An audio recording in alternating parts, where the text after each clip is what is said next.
Hi there, ladies and gents. I am Luke from Property Navigation Buyers Agency in South East Queensland. Now, today we're going to give you an introduction to South East Queensland from a property investor's lens. We're going to start with giving you a rundown on each region or local government area, as some would call them, on the map, and then we're going to take you on a walkthrough of each of these regions individually, giving you key facts you want to know as an investor. So after this video, hopefully you know a ton more than what you did coming into it. Let's get into it. Okay, so I'm going to start off with giving you a clear idea of what South East Queensland is. Then I'm going to explain what the Greater Brisbane region is, and then I'm going to get into a bit of an analysis on each of the 12 LGAs within that. So South East Queensland, there are 12 LGAs within this. All right, there's Brisbane, Redlands, Moreton Bay, Noosa, Sunshine Coast, Gold Coast, Toowoomba, Somerset, Lockyer Valley, Ipswich, Logan and the Scenic Rim. So these 12 LGAs make up what we call South East Queensland. Now, coming down from South East Queensland, we get to what is known as the Greater Brisbane area. You might have seen this written a lot. However, it's very different to what South East Queensland is. It gets very confusing when you're Googling or looking up either or, because people do use them interchangeably, and this is what we're trying to clear up for you. All right, within the Greater Brisbane area, we have Brisbane, Redlands, Moreton Bay, Ipswich and Logan. They're the 5 local government areas that make up this Greater Brisbane area. Now, if you look this up, you're going to see some conflicting information around, okay? And it revolves around Toowoomba and the Darling Downs region. Now, Darling Downs region encompasses a large area, okay? And Toowoomba is within that area. But Toowoomba in itself is part of the South East Queensland region. The Darling Downs is basically left out of what we call the South East Queensland region. So why South East Queensland? There's a bunch of reasons, but very briefly. Number one, CBA has ranked Queensland as number 1 in their State of State reports. Now, this report's freely available to anyone who wants to look it up. Right, Queensland's never ranked as number 1, and there's 8 economic indicators that rank each state and territory in this report. I really encourage you to look it up. To further support this economic strength of Queensland and to qualify it, there's news just been released that Queensland is showing a surplus budget of $12 billion, the largest recorded by any state or territory in Australia ever. Another big one is the major projects pipeline in Queensland. Now, it contains $71.4 billion worth of work between 2023 and 2027 inclusive.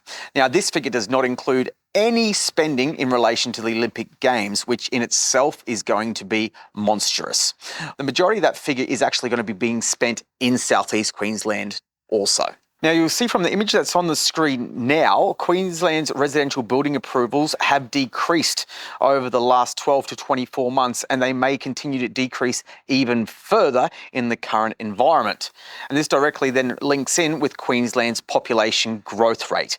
Now, we have the highest population growth rate of any state or territory in Australia. All right, the projected population of the 12 LGAs in South East Queensland is estimated to be 5.44 million people by 2041.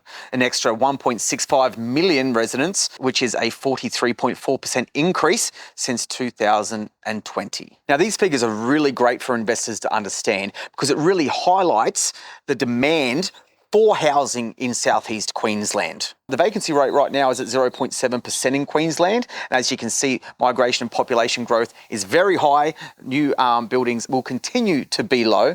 Therefore, there's an opportunity.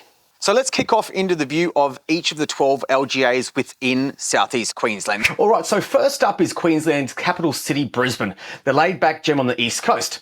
Now, it's a thriving area made up of 190 unique mainland suburbs, each with their own distinct character. The river city is bustling with over 1.284 million people. We've seen a steady annual growth rate of 1.8% over the past decade, and brace yourselves as it's about to pick up the pace with an anticipated growth of 3.7% from 2023 to 2025. It's not just the population that's on the rise. Brisbane's infrastructure is evolving with an impressive $6.8 billion project pipeline. We have the transformative Queen's Wharf, the Cross River Rail, and the eagerly awaited Brisbane Metro. But that's not all. The new green bridges plus the conversion of Victoria Park into an urban adventure park brings a fresh burst of excitement.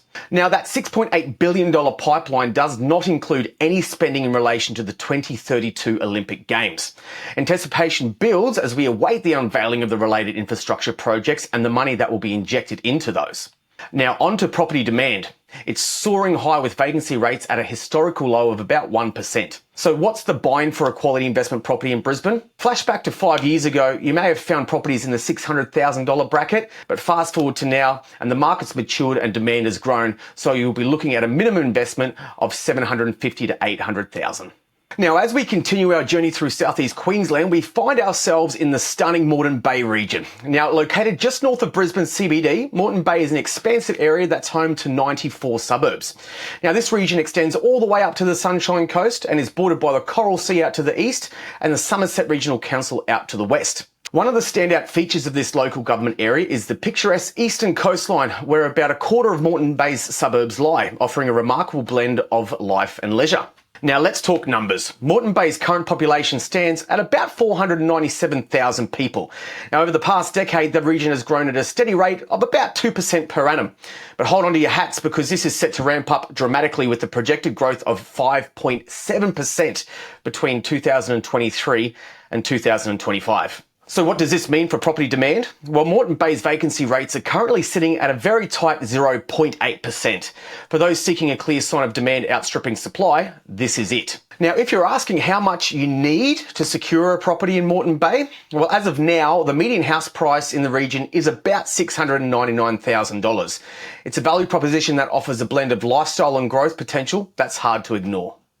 Continuing our exploration of South East Queensland, we now find ourselves in Redlands City, or simply known as the Redlands. Situated convenient 26 kilometres southeast of Brisbane CBD, the Redlands is nestled between Moreton Bay to the north, Gold Coast and Logan City to the south, while Brisbane City lies to its west. With its prime bayside location, this area embodies a unique blend of suburban charm and coastal allure. The Redlands boasts 12 mainland suburbs and 10 idyllic island suburbs, each offering a distinctive lifestyle. Let's look at the numbers. Currently, Redlands City is home to approximately 163,000 residents.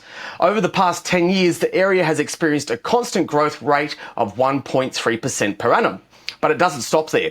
Projected population growth is set to ramp up to 2.4% between 2023 and 2025, highlighting the city's increasing appeal. So what does this mean for property demand in the Redlands? Well, vacancy rates are currently sitting at a tight 1.1%, which tells us that demand is high and supply is tight. So let's talk investment. 5 years ago, you could pick up properties in the Redlands for around $400,000. However, today, as the area's popularity has grown, you're looking at a starting point of between $600,000 to $700,000 for a quality property. Our next stop is Logan City. Positioned south of Brisbane, Logan City is flanked by Brisbane City and Redlands City to its north, Gold Coast City to the east, the Scenic Rim Regional Council to the south, and Ipswich City to its west. Logan City provides a strategic location for those seeking proximity to the Gold Coast while also staying within arm's reach of Brisbane. Over the past 2 decades, this area has shed its stigma and emerged as a gentrifying region, presenting an appealing mix of accessibility and evolving lifestyle. Now, Logan's home to 70 suburbs and offers a wide variety of lifestyle options to choose from. Currently has a population of about 363,000 people. This region has seen an average growth of 1.9% per annum over the past decade, but that's not all.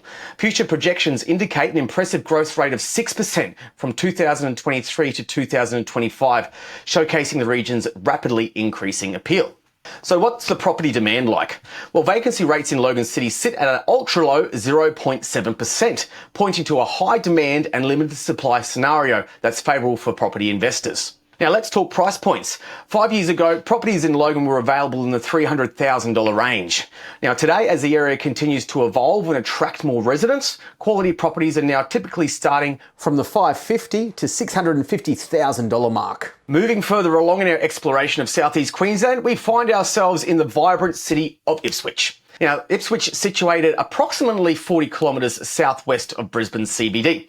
It's surrounded by the Somerset Regional Council and Brisbane City to the north, Logan City to the east, the Scenic Rim Regional Council to the south, and the Lockyer Valley Regional Council to its west. Now let's dive into the stats. Ipswich has 82 suburbs, which boast a current population of 243,000 people.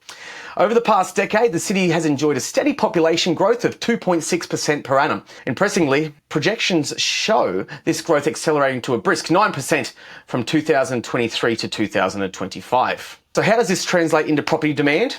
Well, Ipswich's vacancy rate is presently 1.5%, indicating a strong demand for properties. Now, just 5 years ago, Ipswich properties were up for grabs between $250,000 to $300,000. Today, the price floor for quality properties has risen, starting at $500,000 and stretching to $650,000 and well beyond. Now, let's turn our attention northwards to the Sunshine Coast, which is about 100 kilometres north of Brisbane's CBD. Bordered by the Gympie Regional Council area to its northwest, Noosa Shire to the northeast, the breathtaking Coral Sea to the east, Moreton Bay Regional Council area to the south, and the Somerset Regional Council area to the southwest. Now, it's worth noting that in 2014, several northern Sunshine Coast suburbs de-amalgamated to re-establish the Shire of Noosa, which is now a region in its own right. Now, delving into the numbers, the Sunshine Coast currently enjoys a robust population of 356,000 people, with a steady growth rate averaging 2.5% per annum over the past decade. Now, projections are even brighter, with anticipated growth of 6.4% from 2023 to 2025. Now, in terms of demand, vacancy rates across the Sunshine Coast sit at about 1.6%. Now, it's important to acknowledge that the Sunshine Coast market is rather unique. Now, this is largely due to the substantial influx of migrants from the southern states of Australia. This migration trend, coupled with the scarcity of housing, has created a bubble of sorts, which has driven premium prices for property. It's increasingly hard to find any substantial investment grade houses under the $750,000 mark in the current market. The Sunshine Coast's lifestyle allure and the ongoing interstate migration wave have significantly fueled demand. Now, moving further down southeast Queensland, we land in the internationally renowned Gold Coast City. About 78 kilometres south of Brisbane CBD, the Gold Coast is bounded by Logan City, Redlands City to its north, the Coral Sea to the east, the New South Wales border in the south, and the scenic Rim Regional Council area to its west. Now, the Gold Coast has 81 stunning suburbs, each offering unique lifestyle and investment opportunities. The current population for the Gold Coast is about 647,000 people. The last 10 years has seen steady population growth, averaging 2.3% per annum. Projected population growth from 2023 to 2025 is expected to reach a staggering 6%. Now, when it comes to demand, vacancy rates across the Gold Coast are hovering around the mid 1% range, reflecting a strong and active rental market. The Gold Coast has experienced significant price growth over the last 5 years. Now, you'll be hard pressed to find quality investment properties under the $900,000 to $1 million mark. Now, let's shift our focus westward and explore the LGA of Toowoomba. Now, positioned about 125 kilometres west of Brisbane CBD, the Toowoomba Regional Council area is bound by the South Burnett Regional Council area in the north, while the Somerset Regional Council area and the Lockie Valley Regional Council area sits to its east. Now, currently, Toowoomba has a thriving population of around 180,000 people. The past decade has seen steady growth in the area, with the population rate averaging 1.2% per annum. Looking to the future, projections suggest a population increase of 2.7% between 2023 and 2025. Now, Toowoomba is demonstrating solid dynamics, with the vacancy rate currently sitting at a low 1%. If you're looking to secure a quality investment property in the region, you'll be paying $550,000. Now, we've just covered 8 LGAs that are in southeast Queensland. However, as you know, there's 12. Now, we're not going to be going into the other 4 because I've covered the LGAs that we buy in every week for our clients and that you should probably look at investing in too. If you're enjoying this Southeast Queensland walkthrough, you'll probably like our detailed video guides on property investing at different price points in Southeast Queensland. They're filled with practical insights and guidance to help you navigate the property investment landscape. And finally, I'd like to say a heartfelt thank you for joining us on this journey today. We truly enjoy bringing these videos to you, and your support means the world to us here at Property Navigation. Remember, investing is not just about the numbers. It's about creating a strategy for a future you can look forward to. Keep learning, keep exploring, and until our next video, happy property navigating.